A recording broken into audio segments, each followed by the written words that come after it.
So how much DSA is important for like tech engineering roles? DSA was important, is important, will always be important in my opinion. DSA is Very not important. going to change. Yeah, with AI ले आओ, Bard ले आओ, Chat GPT ले आओ, कुछ भी ले आओ तुम.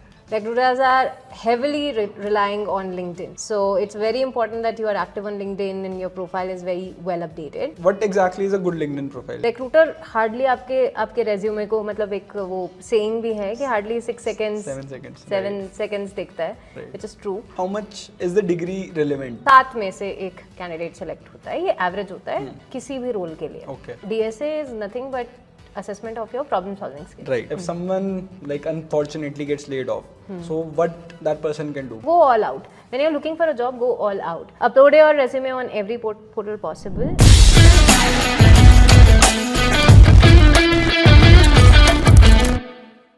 इस वाली वीडियो में आप लोगों के सारे डाउट्स क्लियर हो जाएंगे कि रेज्यूमे कैसे बनाना होता है, एक लिंक्डइन प्रोफाइल कैसे बनानी होती है, रिक्रूटर्स एक्चुअली ATS यूज करते हैं तो कैसे करते हैं, कौन से हायरिंग प्लेटफॉर्म से हायर कर रहे होते हैं, एंड किन चीज़ों को देखते हैं एक लिंक्डइन प्रोफाइल में या एक रेज्यूमे में. तो इस वीडियो को ना बिल्कुल एंड तक देखना, अच्छे से देख लेना, पेन एंड पेपर लेके जो जो पॉइंटर्स बताए गए हैं सब एक बारी नोट कर लेना, सो दैट बार बार ये सेम क्वेश्चंस आप ना पूछो, and watch it till the end, क्योंकि बहुत सारी इन्फॉर्मेशनल नॉलेजेबल चीज़ें आपके साथ डिस्कस करी गई हैं. डिग्री कितनी ज़्यादा इंपॉर्टेंट है, CGPA कितनी ज़्यादा इंपॉर्टेंट है, कॉलेज मैटर करता है कि नहीं करता, BCA, BSc, MCA के अगर हो तो कैसे आप गूगल, Amazon, माइक्रोसॉफ्ट जैसी कंपनीज में जा सकते हो, ये सब चीज़ें डिस्कस करिए, इन डेप्थ चीज़ें डिस्कस करिए, ऐसे सरफेस लेवल पे नहीं. If you want to become a software engineer, do check out algoprep.in. हम यहाँ पे DSA एंड टू एंड कराते हैं आपको. अगर कोई लैंग्वेज नहीं आती तो कोई टेंशन लेने की बात नहीं है, बिल्कुल बेसिक लैंग्वेज से लेके DP ग्राफ तक के क्वेश्चंस सॉल्व होने लग जाएंगे once you finish this course. Also you can check out the system design course if you are 2+ years of experience and if you want to switch your company or learn more about high level design or low level design, do check it out. You can pre-register for the course and as soon as it's live, we'll reach out to you. अब ज़्यादा देरी नहीं करते हैं, video को start कर देते हैं. Hi guys, I'm Nishan sir. Welcome back to the channel. So today we have Pankhuri with us. She is a technical recruiter at Google. And we'll be talking about lot of things आज की video में, कि कैसे like hiring होती है, कैसे आपका resume कितना ज़्यादा इंपॉर्टेंट होता है, DSA कितना ज़्यादा इंपॉर्टेंट है, इसके अलावा जो नौकरी, इंडीड जैसे प्लेटफॉर्म्स है, लिंक्डइन है, कितना ज़्यादा इंपॉर्टेंट है, एंड और भी बहुत सारे questions. Let's first have an introduction. Pankhuri, please introduce yourself. Hi, I'm Pankhuri. As you know, I'm a part of Google. I'm a technical recruiter at Google. I hire for leadership roles at Google. But one disclaimer that whatever I say here on this podcast is not related to Google. These are my own opinions and thoughts. I've been a recruiter for about 10 years now. I'll complete about 10 years next year. Okay. And majorly I've been a data science and analytics recruiter. Okay. And then with Google coming into picture, I moved into tech and yeah. So which all companies have you been a part of इससे पहले? So इससे पहले I've been a part of 4 companies. I started with a staffing consulting firm called Pylon Management Consulting. Okay. There is where my training into data science and analytics happened. And then I moved to an analytics startup, which is Packspan Analytics. So there also I was building data science and analytics teams. Eventually, I moved on to Moody's Analytics, which is a financial analytics firm. Okay. Right? Financial services firm, I'd rather put it that way. And uske baad, I joined ZS Associates for about 4 months. That's when Google happened. So, बस 4 महीने हुए थे कि I got a call from Google, and while I was loving my job at ZS, I still thought that Google नहीं छोड़ते हैं. So, I joined Google in 2022. Got it. So it's been almost 2 years now at Google, right? So अब AI picture में आ गया है. Google ने अपना Bard launch किया, Microsoft ने अपना Bing में AI ऐड किया, Copilot इतना सारा हर जगह. So how much DSA is important for like tech engineering roles? आप इंजीनियरिंग मैनेजर्स के लिए लाइक रिक्रूटमेंट करते हो, सो आपको आइडिया होगा उस वाले सेक्टर में, and if it is important for them, it should be important for a fresher as well. Absolutely. So DSA was important, is important, will always be important in my opinion. I was talking to one of my colleagues and I asked them the same question and they were like, it is as important as the air we breathe if you are a software engineer. क्यों? क्योंकि and another friend of mine actually quoted this example कि आप 1960s में भी car बना रहे थे और आज भी आप कार बना रहे हो, टेस्ला तक पहुंच गए हो आप, but then the principle remains the same, and unless you are clear about your basic data structures and algorithms, you would not be able to scale up your product. Makes sense. एक low code no code वाला concept, I am sure you are aware of that. Right. तो AI उतना ही कर पाएगा आपको, वो उतना काम. तो बेसिकली क्या हो रहा है, आपका ऑप्टिमाइजेशन हो रहा है आपके काम का. आपको वो बेसिक कोड तो मिल जाएगा, but then you will eventually, you are the person, the brain behind the product. Right. Right. तो वो जो as an engineer you will have to develop the product, and for that your basics need to be clear. Makes sense. वो principles same ही रहेंगे. Exactly. Interview में वो चीज़ check करना, वेट करना, असेस करना is extremely important, specially for product based companies. I feel it is going to be very very important always, क्योंकि that shows that you know your stuff. Eventually you would be able to design a product that is user friendly, and then that is scalable. So to build a good product and to be a good software engineer, DSA is Very not important. going to change. Yeah, with AI ले आओ, BARD ले आओ, ChatGPT ले आओ, कुछ भी ले आओ तुम. इससे मोस्टली जो सॉफ्टवेयर साइकिल है वो रिड्यूस हो जाएगी. Like if something used to take 2 months, it might take 4 weeks और 5 weeks. बट जो इनिशियल वाला नो कोड वाला हेल्प होगा वो बॉयलर प्लेट कोड के लिए हेल्प हो जाएगा. But you need to know the stuff, otherwise you will not be able to solve the bugs और the problems that are coming in, right. So वो scale नहीं कर पाओगे, ऑप्टिमाइज नहीं कर पाओगे सॉल्यूशंस को. उसके लिए DSA is very important. Absolutely. अब how does exactly recruitment happen, कि how do you find people, then how do you approach them, कौन सा प्लेटफॉर्म सबसे ज़्यादा आप यूज़ करते हो in your day to day life और in 10 years, which is the platform that you have used the most? In 10 years, so it changed in over the years. It Okay. changed over the years. Initially, when I joined recruiting, I was relying heavily on Naukri.com. क्योंकि तब तक LinkedIn पे इतना emphasis था नहीं, लोग इतने थे नहीं, नेटवर्किंग का इतना कोई वो नहीं था. तो नौकरी पे लोग प्रोफाइल बहुत डालते थे, and we used to call several people and find people from those platforms. Okay. Naukri, Indeed, Monster, etc. But now, since about like 4-5 years at least, 2019, 2020. yes, recruiters are heavily relying on LinkedIn. So it's very important that you are active on LinkedIn and your profile is very well updated. But मेरा मानना ये है, especially for like your audience, which is like College usually, grads mostly. yeah, fresh grads, etc. Go all out.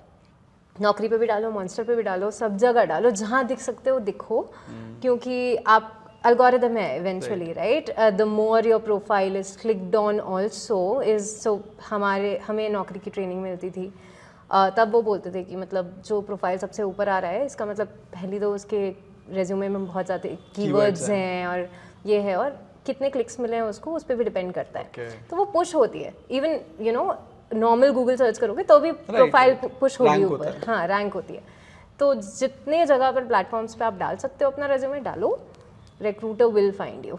सो आपका question था कि how does recruiting happen. तो हमारे पास एक रिक्वेस्ट आता है from the hiring manager, number of candidates that they need, Right. and then we go on these platforms like LinkedIn, Naukri, Monster, etc., and try to source profiles. There are internal systems also, hiring systems where there are databases कि वहाँ पर भी सारे resumes होते हैं.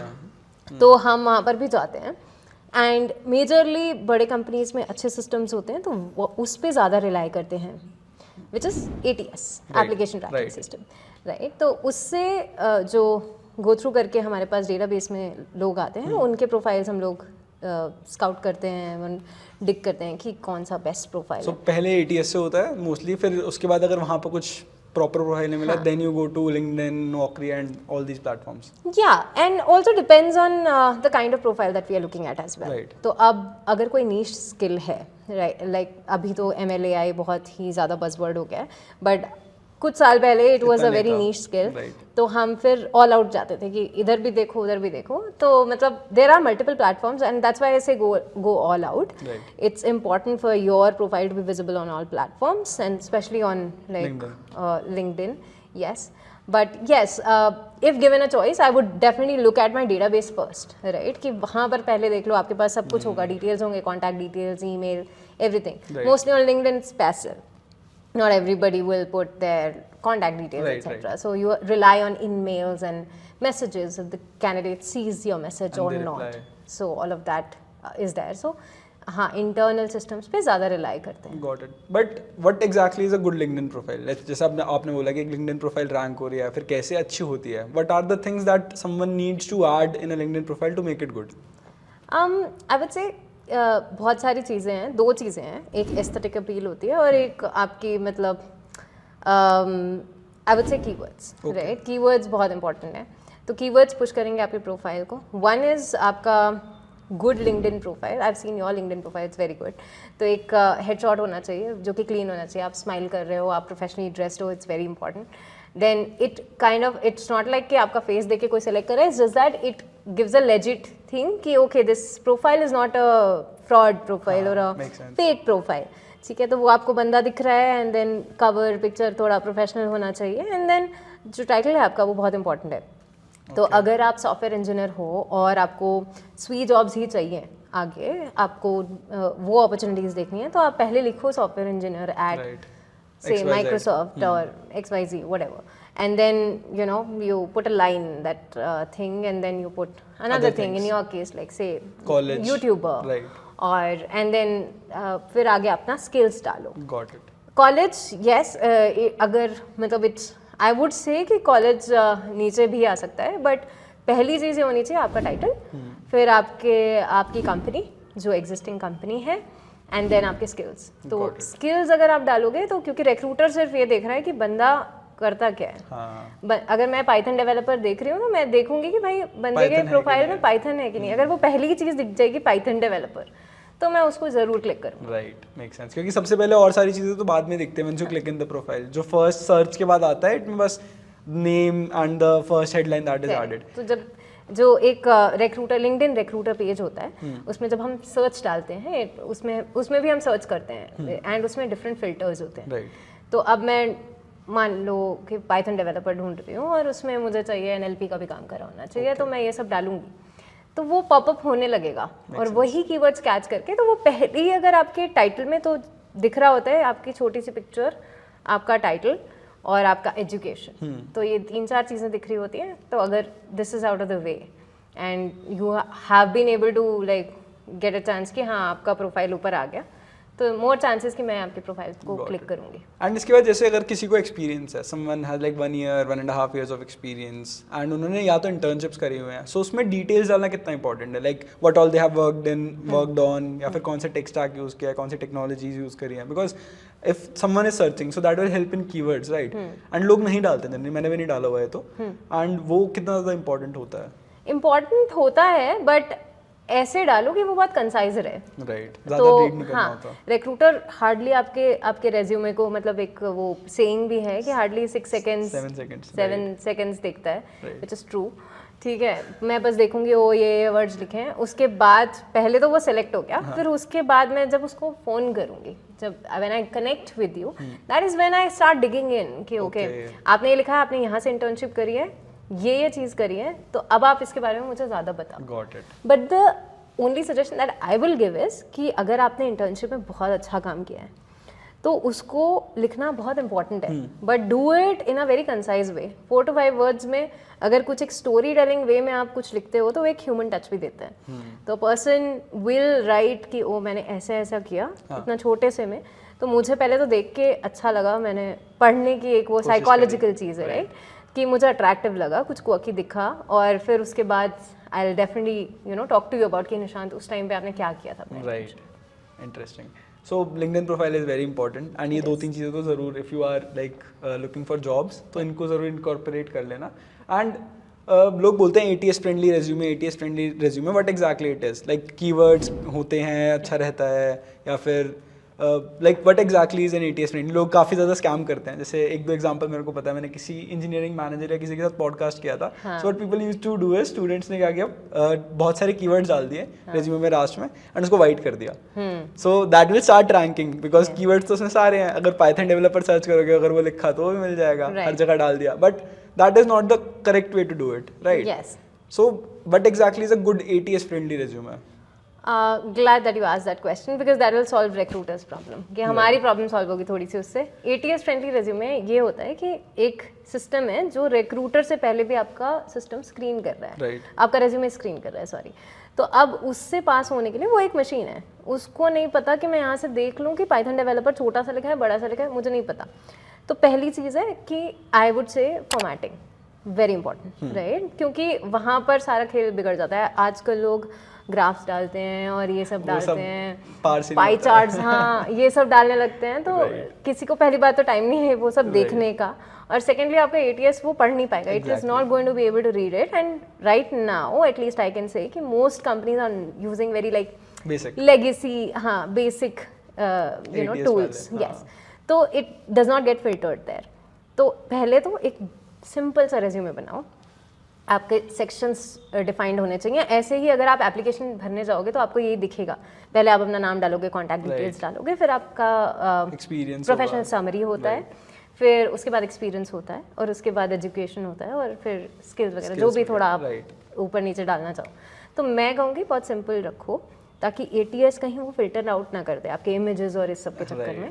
Secondly yes, keywords are important, but अगर आप वैसे लिखते हो ना कीवर्ड्स तो बाद में पकड़े जाओगे, ठीक है, ATS निकल जाएगा बट बाद में पकड़े जाओगे, and it seems very juvenile also, ठीक है, ऐसा मतलब लगता है कि वो मतलब क्लेवरली ट्राई किया गया है कि हाँ ये सब लिखा है, बट बंदे में क्या है, बंदे ने काम किस पे किया है, वो इवेंचुअली पता चल ही जाएगा आपके स्क्रीनिंग में, राइट।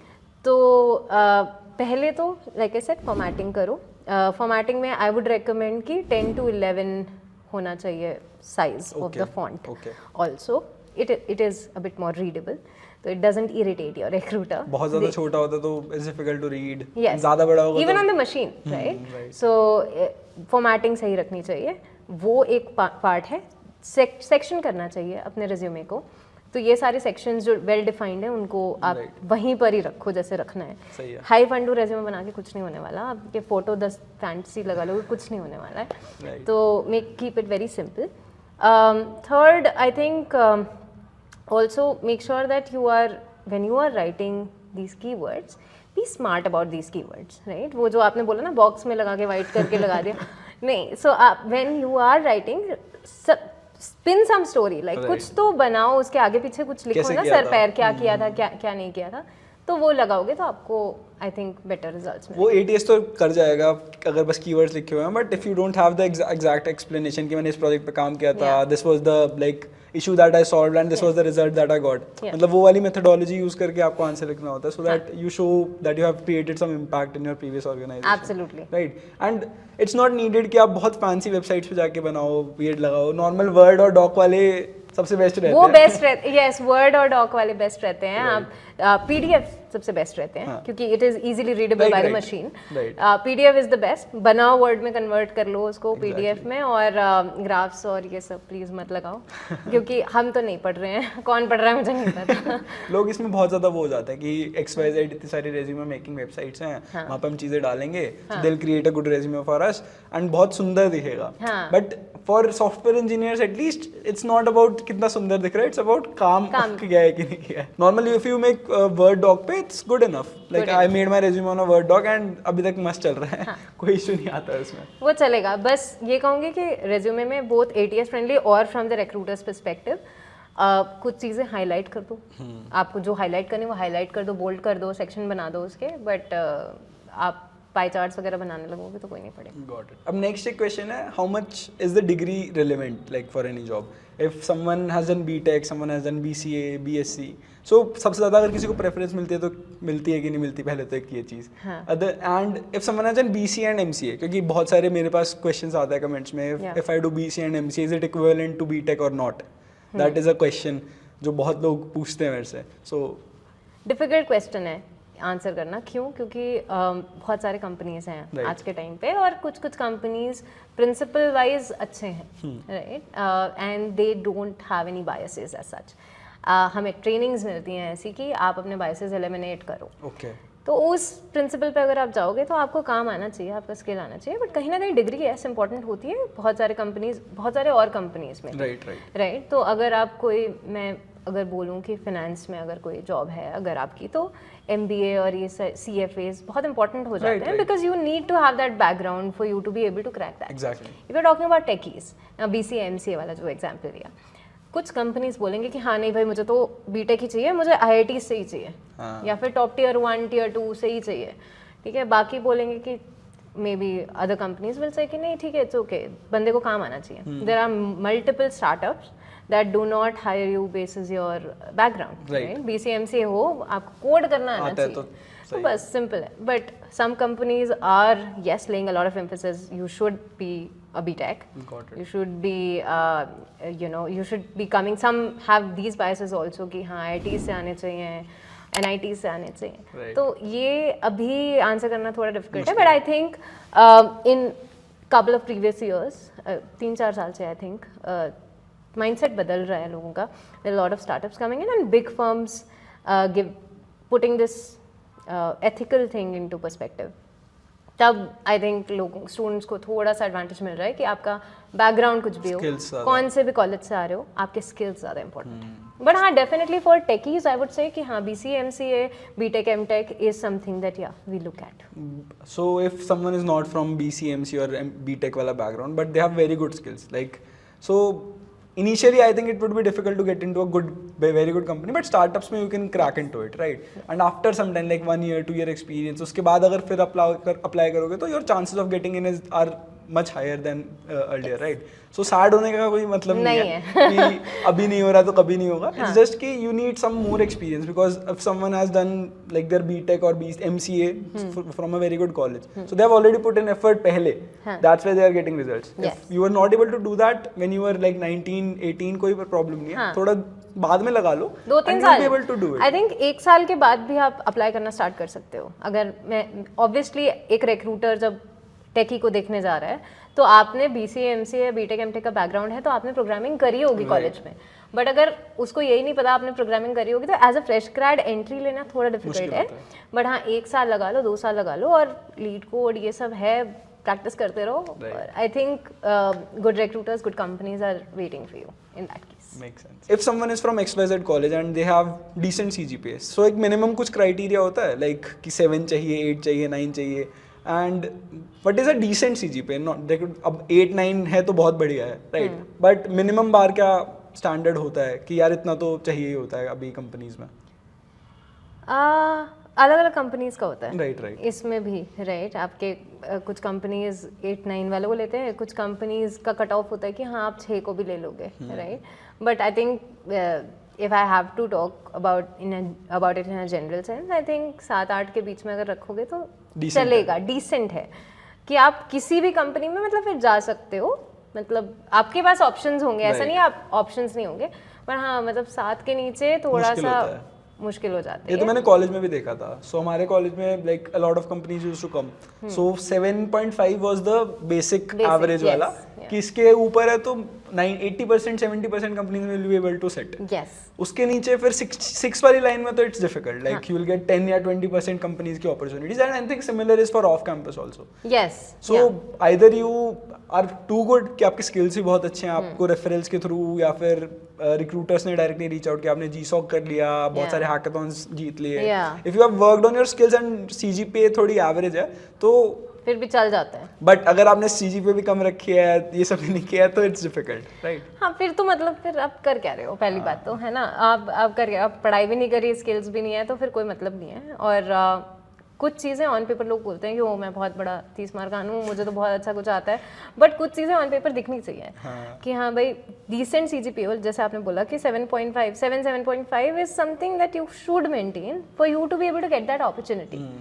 क्योंकि बाकी जो बच्चे पढ़ रहे हैं वो पागल तो है नहीं, उनको अपॉर्चुनिटी उनको भी they deserve it, right. And secondly अगर आप कुछ आपका GPA भी नहीं अच्छा है तो फिर यस ये हैकाथॉन्स वगैरह इन सब में पार्टिसिपेट करें आप. और बहुत सारे ऐसे ऑर्गेनाइजेशंस भी हैं जो कि आपको अपॉर्चुनिटीज़ देते हैं अगर आप प्लेस नहीं हो पाए हैं अपने कॉलेज के प्लेसमेंट में, तो ऑफ कैंपस ऑर्गेनाइजेशंस अपॉर्चुनिटीज़ देते हैं, पढ़ा के आपको पढ़ाते हैं, इंटरव्यूज़ क्लियर कराते हैं और उसके बाद आपको उनका एक अपना अरेंजमेंट होता है और उस बेसिस पे आप निकल जाते हो. बट वो भी एक फिर आपके रेज्यूमे पे कुछ दिख तो रहा है ना, किसी कुछ करा है आपने कि हैकाथॉन्स में हो या फिर किसी ऑर्गेनाइजेशन से ट्रेनिंग ली है आपने और उसके बेसिस पे you crack interviews. Got it.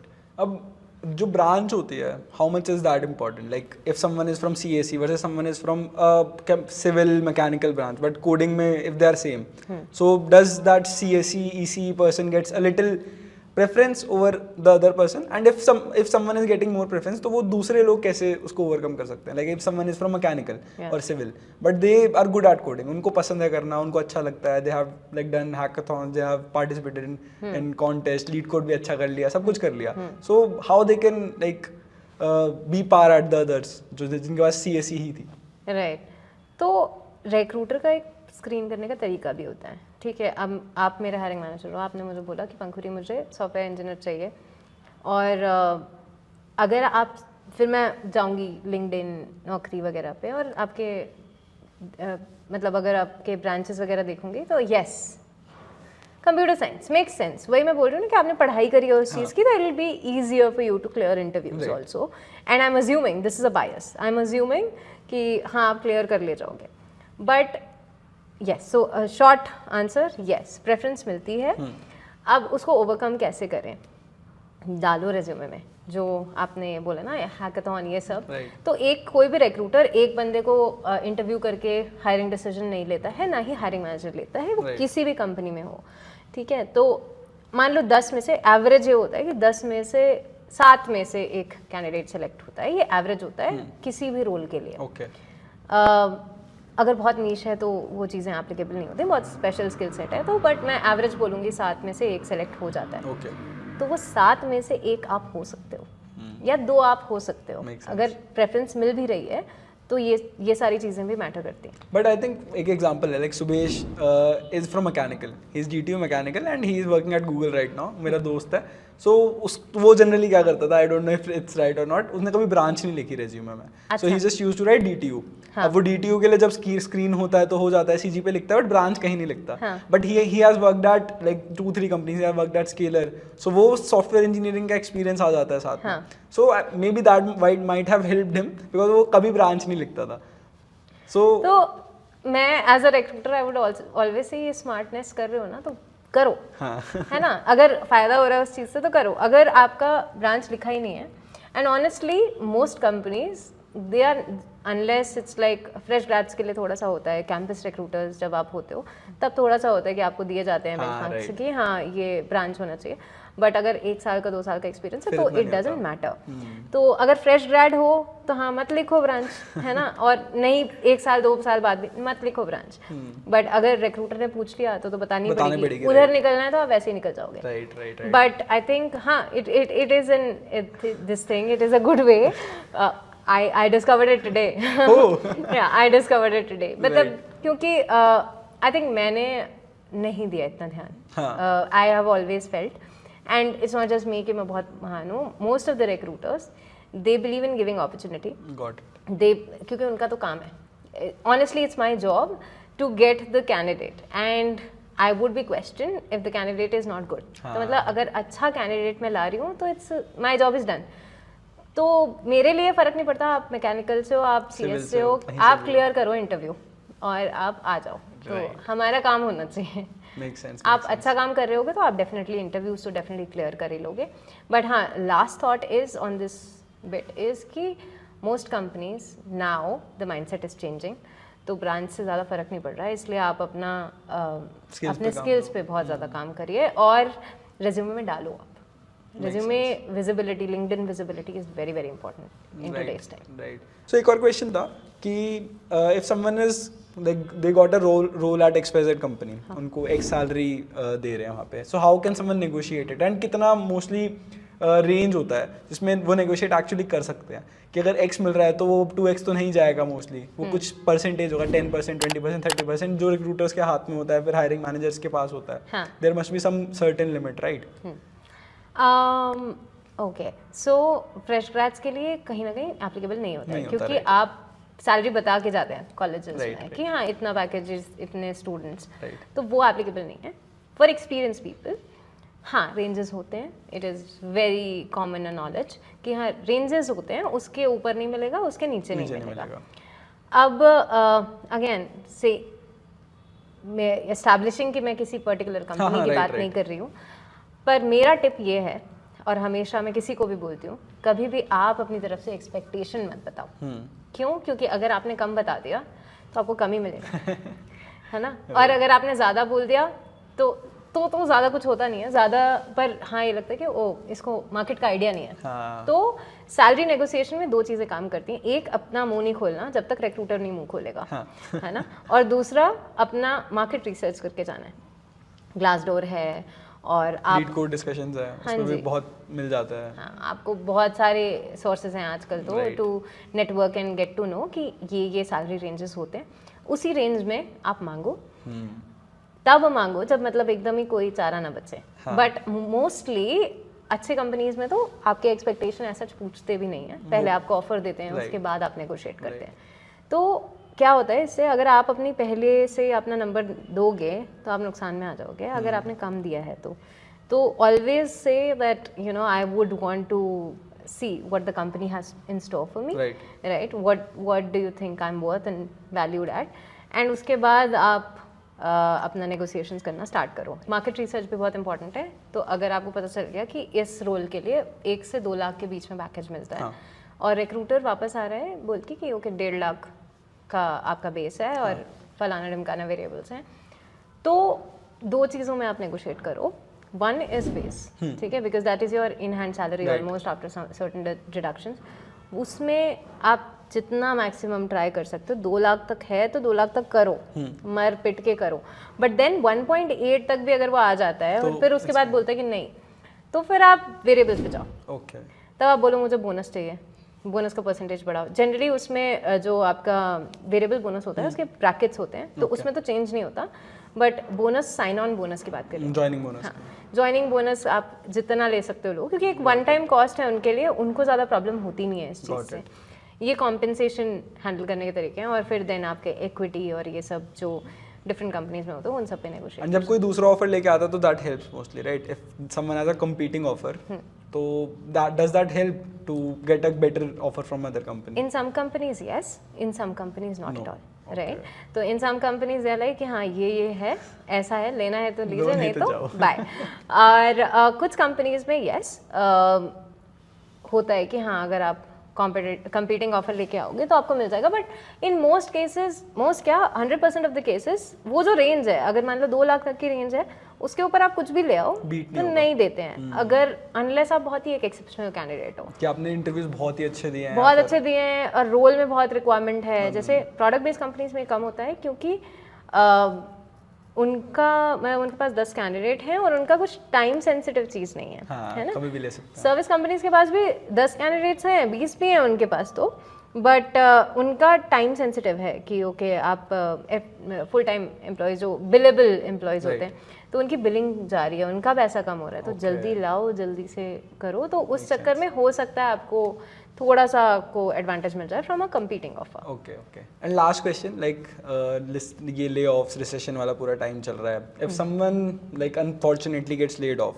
So what that person can do, like कैसे रिक्रूटर्स को रीच आउट कर सकते हैं, कैसे वो कंपनीज में अप्लाई कर सकते हैं? जो आपने चीज़ें बताई वो सारी तो एप्लीकेबल होंगी कि लिंक्डइन प्रोफाइल अच्छा कर लो, ATS फ्रेंडली रेज्यूमे बना लो, ये सब है, but what's the best way to reach out to a recruiter? हाँ ओके, सो ये बहुत ही अनप्रेसिडेंटेड सिचुएशन आया है, लाइक कोविड। मुझे 10 साल हो जाएंगे इंडस्ट्री में नेक्स्ट ईयर, बट मैंने ऐसा कुछ देखा नहीं था पहले। बट आई थिंक एक ह्यूमन एलिमेंट, एम्पैथेटिक एलिमेंट है रिक्रूटर्स के अंदर, ये एज अ फ्रेटर्निटी मैं बोल सकती हूँ, एज अ रिप्रेजेंटेटिव। तो जो भी मतलब ऐसे मैंने देखा भी, टास्क फोर्स टाइप बन गए हैं कि ओके यहाँ पे ले ऑफ हुए हैं, तो ये लेड ऑफ लोगों ने अपना ग्रुप बना लिया है और यही ग्रुप एजुकेट कर रहा है, अपने अलग अलग कनेक्शन से कनेक्ट करवा रहा है। उन ग्रुप्स को रिक्रूटर्स ने भी ज्वाइन किया है जो अभी भी हायर कर रहे हैं।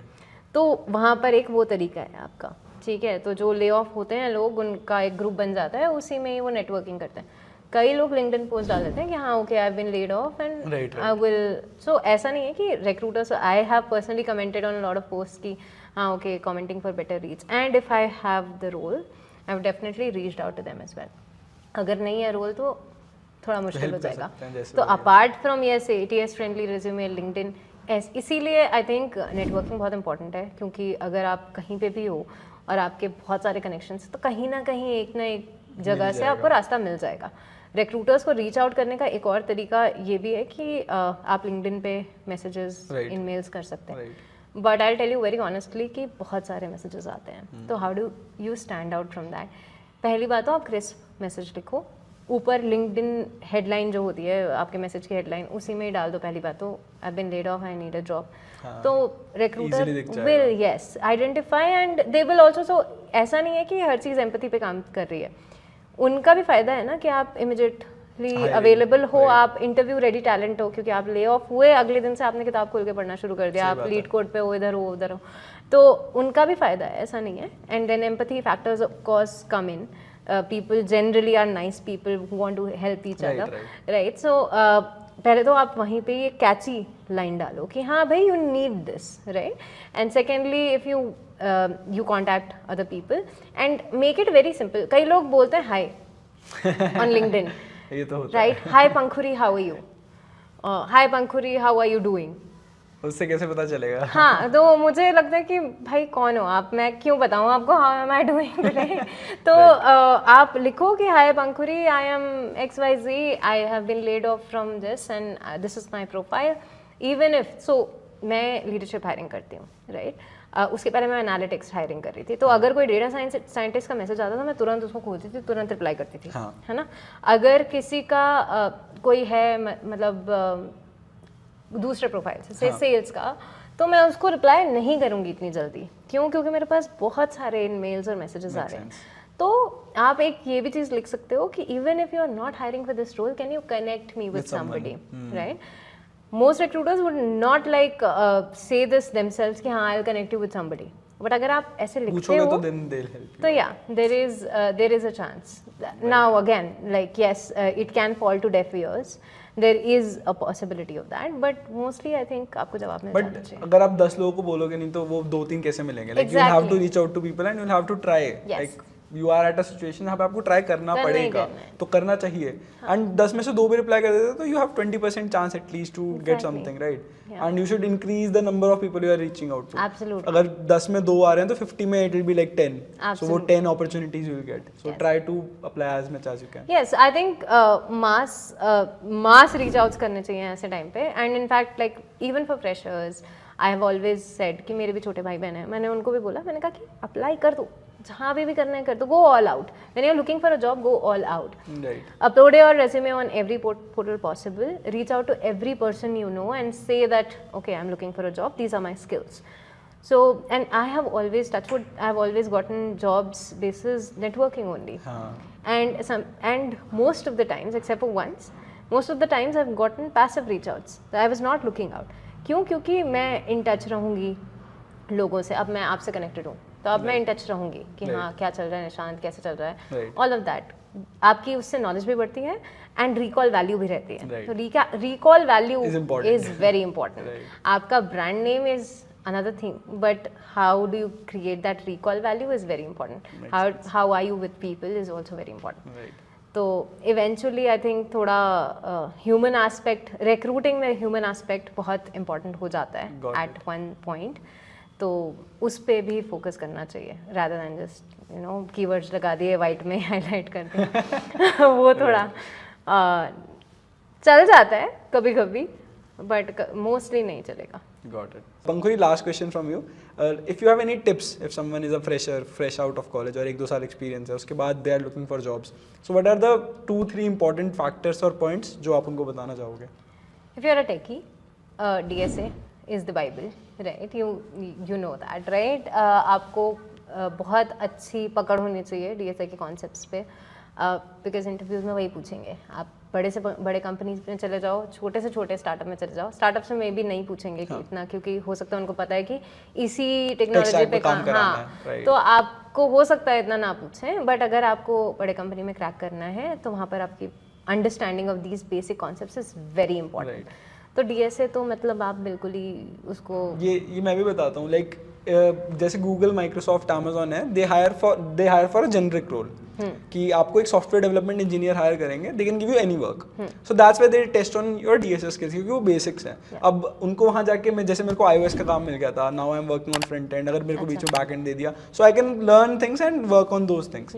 Right. But if they are hiring specifically for a specific job profile, बस वो ML के लिए कर रहे हैं, डेटा साइंस के लिए कर रहे हैं, तो वो उसमें ज़्यादा डिग डीप करेंगे. They will not like ask that much DSA questions, but थोड़ा बहुत पूछ सकते हैं. But if they are hiring for a generic role, so that I think it's more important. Yes. Because कुछ भी काम मिल सकता है एंड आपको सीखना पड़ेगा, right. And main concept yes ये होता है कि आप DSA is nothing but assessment of your problem solving skills. Right. तो आप कैसे एक किसी भी ऑर्गेनाइजेशन में अगर एक प्रोडक्ट बना रहे हो, it is to solve a certain problem. How would you solve that problem? Do you have perspective? Are your basics right? And that's how you like design the product, right? तो वो चीज़ में आप इतने invested हो गए, तो वो चीज़ out of the वे होनी चाहिए, आपको आना चाहिए चीज़ें. और यस किसी भी ऑर्गेनाइजेशन में आप एक प्रोडक्ट नहीं बनाते हो, 10 तरीके के प्रोडक्ट बनाते हो. तो अगर एक चीज़ के लिए, हाँ डेफिनेटली अगर आपको सिर्फ ML के लिए हायर कर रहे हैं तो आपके इंटरव्यूज भी डोमेन स्पेसिफिक होंगे. राइट. बट अगर मैं आपको एज अ सॉफ्टवेयर इंजीनियर बोलते हैं, उसको जेंस भी बोलते हैं, right. General general software, software engineer. तो उसमें अगर आप काम कर रहे हो तो आपको आना ही आना चाहिए. DSA के कॉन्सेप्ट बहुत स्ट्रांग होने चाहिए. दूसरी चीज़ मैं कहूँगी कि आपका resume and LinkedIn is very very important. Even like अगर आप फ्रेश ग्रेड हो और आप एक्सपीरियंस्ड हो, दोनों केसेस में are very important. Got it.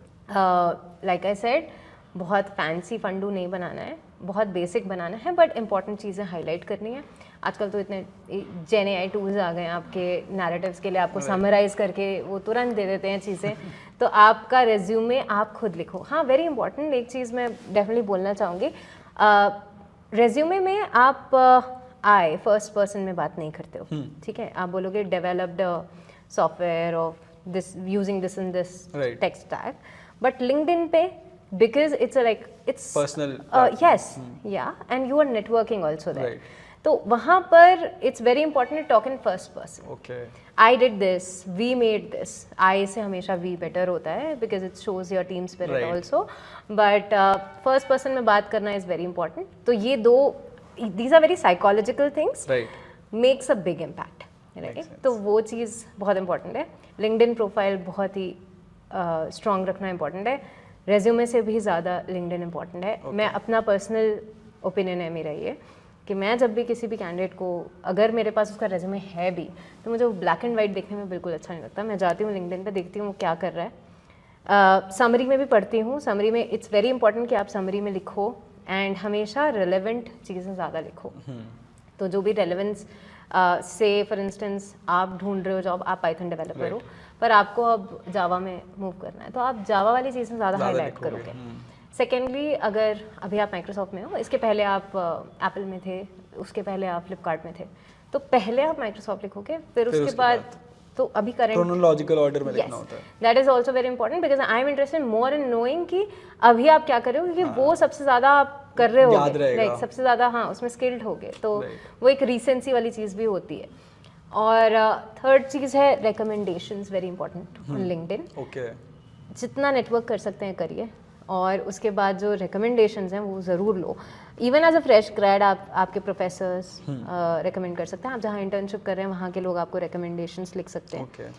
It one, like I said कि फ्रॉड प्रोफाइल, फेक प्रोफाइल नहीं लगता है. सेकेंड, गिव्स मोर क्रेडिबिलिटी कि people who have worked with you are vouching for your work. वो बता रहे हैं कि हाँ उनको मज़ा आया आपके साथ काम करने में. तो that shows that you will add value to the organization.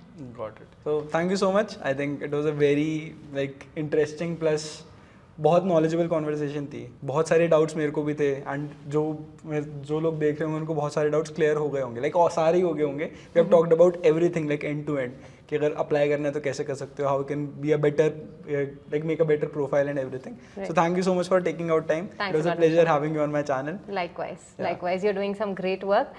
I've discovered you recently and I was regretting कि पहले क्यों नहीं देखा मैंने इसको, क्योंकि you are doing some work in my own industry, the industry I am in, so you are doing some amazing work there, and I'm hooked to your channel now.